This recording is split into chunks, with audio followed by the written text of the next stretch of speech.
Ripple has been secretly connected to 25% of the world's financial market infrastructures. Wow, I couldn't believe this when I read it. Let's go through what all of this is going to mean for Ripple and XRP. I also have some information I want to talk to you about Europe CBDCs, but that is going to be after. Let's take a look at what this is. TCS Ban CS Research Journal issue 16 highlights Ripple as a part of a multi-rail cross-border payments framework integrated via API alongside Swift, Wise, and DLT networks. This reflects growing institutional alignment toward interoperability, blockchain-enabled settlement systems.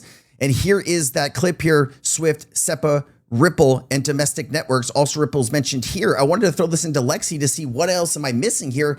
And then listen to this. TCS inclusion of Ripple is in as an integrated payments rail in a multi-rail cross-border payments framework signals a substantial boost for Ripple's technology and XRP's ecosystem going forward. This establishes Ripple and by extension XRP as an institutional grade option alongside entrenched global networks like Swift and Wise. Entrenched, which means we are coming for that. We are coming for that volume, Swift. You cannot go hide behind Lydia and say, hey, we're going to build something that maybe people are going to want to use. We have already replaced your technology with something better, right? Unless you're going to be able to move payments absolutely free, people, institutions are going to have other options and they're going to go for those options.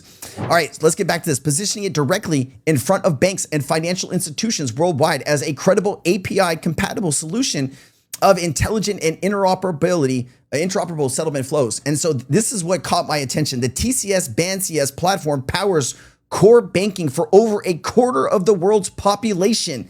It integrates Ripple via APIs for cross-border instant settlement and for cost-efficient payments. Ripple has been quietly, secretly connected to over 25% of the world's population settlement systems through their APIs. You're telling me that this is not going to be used on a massive scale?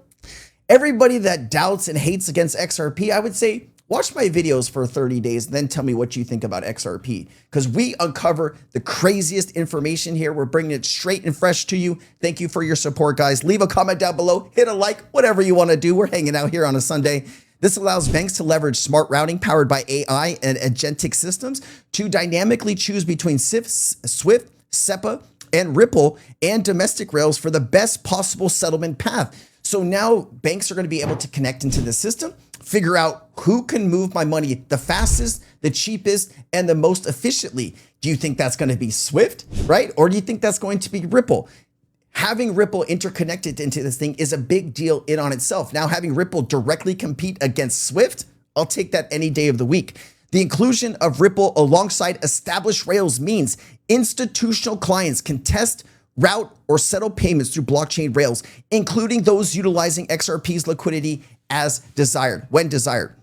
Market credibility, what are we going to talk about? Like, what is this going to send a larger message to the financial world? Being placed side by side with mainstream rails strongly legitimizes Ripple and XRP as viable parts of the global payment infrastructure. I need to get an extra microphone where I can just keep dropping it. You know what I mean? Expanding potential institutional on board for banks, fintechs, and payment processors needing API-driven solutions.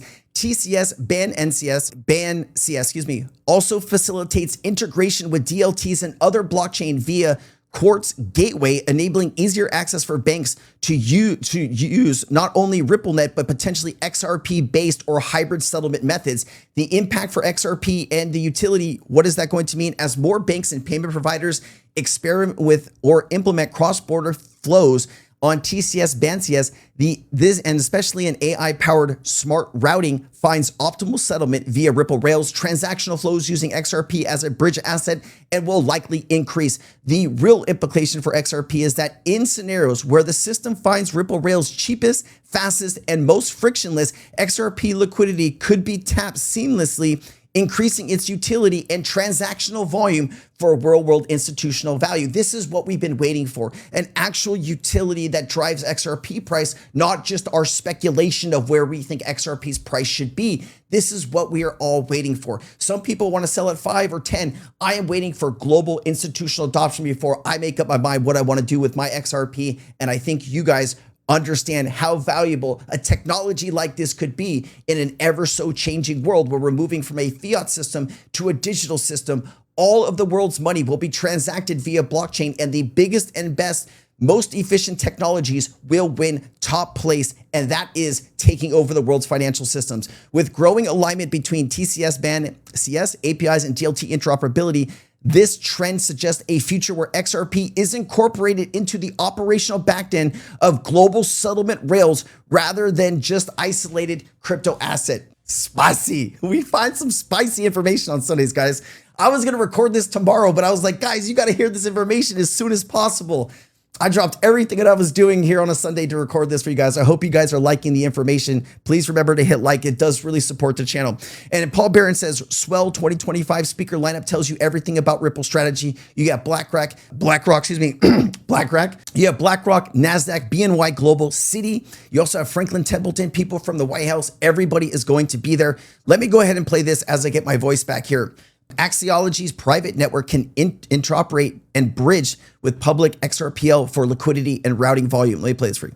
Regulator, I can testify this is the only regulated way if we really want to break through and we stop talking about millions, billions, but actually trillions, because the opportunity in front of us is in trillions. My name is Marius Jurgilas. I'm the co-founder and CEO of Axiology, and Axiology is digital assets infrastructure, which is cutting across multiple layers of the pipes that are running the capital market, and we are compressing it into one layer on XRPL. Imagine yourself trying to get to buy your government. Really quickly, if you didn't know, this is one of the technologies the digital euro is testing, right? The ECB is testing Axiology's technology that is integrated into the XRP ledger. That was a big announcement earlier this year. And you start to wonder, what role is Ripple's technology going to play in the broader rollout of the digital euro, both by the ECB and individual banks in Europe? Bonds. Ultimately, maybe directly from the government, because right now the way we interact with financial market is through broker dealers, multiple intermediaries. Imagine we can compress all of that into one very efficient infrastructure. That is what XRPL Ledger allows us to do if we do it in a compliant way. Axiology is leveraging the distributed ledger nature of XRPL, which is cutting across multiple layers, which is needed in financial market. In our conversations with partners and potential customers, we see that there's still this gap of understanding, or like this shade of fog. You say tokenized assets, and people say, for example, the token swap.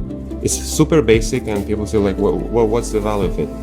It's a very basic functionality where sometimes I just know I need to send money from this wallet to that wallet, from me to you. Either we have to really invest more in educating decision makers who are making decisions that, look, it's just another ledger, it's a database. You can have it in this type of a form or this particular form, which enables you to do 1, 2, 3, 4, 5. You can have efficiencies, you can share information in controllable fashion. And otherwise, it's just normal business, issuing, trading, making investments, settling, moving value across jurisdictions in a compliant way.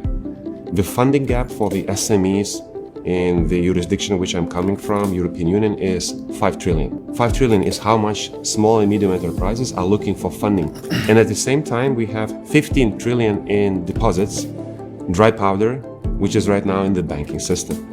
He's talking about Nostro Vostro money, the money that is locked up around the world to make the current financial system work. If you can bring that money, that 15 trillion, back into whatever country, whatever bank has that money locked up, think about the growth you could see, right? Because then banks could take that money and put it to good use. Banks right now are hurting because of the 2020 financial crash, and even the crash that happened, in 2008. So banks are looking for any kind of leverage that they can get this value back to really start putting that capital back to good use. Institutional grade infrastructure is the one which is making sure that investors are protected. Institutions who are involved in this, they can control the risks in such a way that managers, compliance officers, they feel comfortable. So it's not only about the technical feasibilities of a blockchain, but actually being able to comply with the very normal requirements of privacy, controllability, cybersecurity.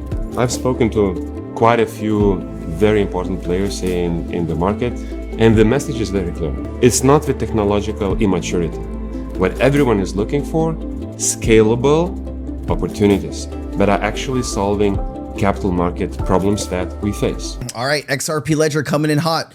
All right, Paul Barron did have this great post. I've read this in a few different videos, but it does speak to a larger problem that banks are facing right now. JP Morgan, Bank of America, Citi, Wells, US Consortium stablecoin, ING, Deutsche, UniCredit, plus 6 others, Euro stablecoin by 2026, Bank of America CEO, we're ready to launch once regulations clear. Banks don't want neutral infrastructure. They want control. But here's the kicker. More proprietary systems equals more fragmentation. As banks build out their own systems, their own private blockchains, right? It does take quite some time, but you also don't have anybody connected into that system just yet. And that is a lot of risk for a bank. What happens if that system were to fail? This is why I believe banks will go to the Circles and the Ripples of the world to have them help them build out this infrastructure quickly and efficiently and use technology that has been built, tested for the last 13 years. So JP Morgan, Bank of America coin, Euro coin, who bridges the walled gardens? Walled gardens are these individual private systems that banks are going to develop, right? How do you get the money from this bank to this bank? They don't want to hold each other's stablecoins because of counterparty risk. So banks are going to need an interoperable bridge asset to move value from bank to bank. And this is where the biggest bridge asset in the world comes in. You know it. Say it with me. XRP. All right. Mr. Man did find this. I thought this was an interesting quote from 2019. I always like to look at like what's been said in the past and really kind of doesn't help us understand where we're heading in the future. I thought this was just a really unique clip. This is about 20 seconds. Let me play it. And I soon see a lot of scope for at least being an early starter and a market innovator. There is definitely a lot of scope for Ripple to quadruple in the market and create probably a tsunami like our friend was talking, your earlier CEO. He had spoken at one of the Cybosses. He said Ripple is set to set a tsunami in the market. Ripple's plan has always been to take over the financial market with its technology. That has been their goal, to make it to the top. They are slowly crawling and doing everything that they have to, right? Piece by piece, ladder by ladder, right? Step by step, they are making it to the top. And once you get there, we're going to see what happens to XRP holders, right? Because that's where the utility comes in. That's where the price discovery comes in. And I think that's what we're really, really waiting for. There's another clip here. And then any technology, there is what you call as runway time. Yeah. There is a takeoff. And there is a tipping point, and then there is a takeoff. So where is Ripple right now? We believe that we are at the tipping point, right? Right. They were at the tipping point in 2019. I wonder where they are today. Now, if you take a look here, Ripple Holdings 2025, this breaks down how much XRP Ripple's currently holding. I just thought this was an interesting chart to show you because I know a lot of people say Ripple is dumping this, and this. Ripple's still holding. The Ripple's actually increased, right? January is 4.5. Now they have 4.87. So this year, their XRP holdings have actually increased. They're still buying it off the open market. What does that tell you here? If a company didn't believe in what they were doing, if they had plans just to dump on the community, why would they keep accumulating? There's a bigger plan at play here, and I don't think people are ready for what's about to take place. I'm just so thankful to be on this ride with you guys. I want to thank you for being here on this. Well, this is going to be Monday that you're going to watch this, but thank you for showing up every single day and supporting this channel. We are slowly becoming the most watched XRP channel in the world, and that's all thanks to you. So love you guys. All right. I'll see you. Have a great week. All right. Peace.